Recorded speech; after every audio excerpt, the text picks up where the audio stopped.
ولی من نمیتونم موس رو تکون بدم.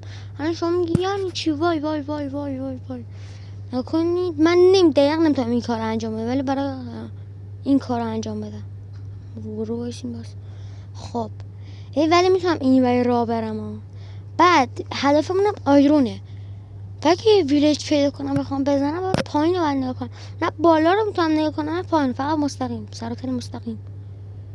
الان یه ذره به این ورته که چوب بتونیم بزنیم.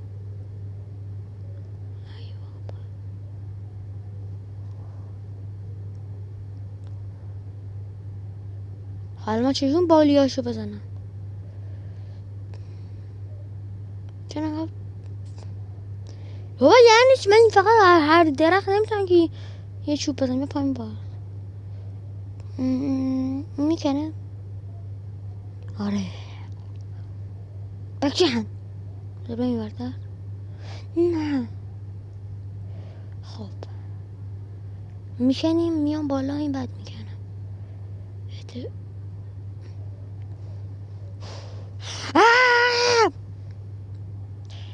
الان صاف شو. چرا من دارم دوربین رو کج میکنم؟ من اصلا یه دستم عادت داره رو دوربین باشه سی همین کج کنم، یعنی این فقط بسن برای پرش. این چجوری پس برم قاری؟ حداقل چجوری آیرون الان یه چیز بده، یه کلنگ آیرون فقط. چوب نداره آقا. خب چوب بکن. نه چوب زمین، چوب زمین زمین چوب داره. همین مستقیم میره.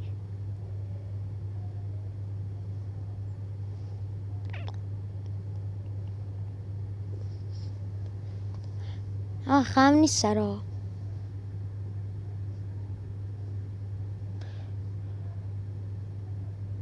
این باز یه ذره دیگه استی چیز کنم، استی درست کنم، چون الان فقط یه کلنگ سنگی و یه کلنگ چیز میبره. شوبی یه آیرون پخته نپختهش هم اینجا اشکال نداره.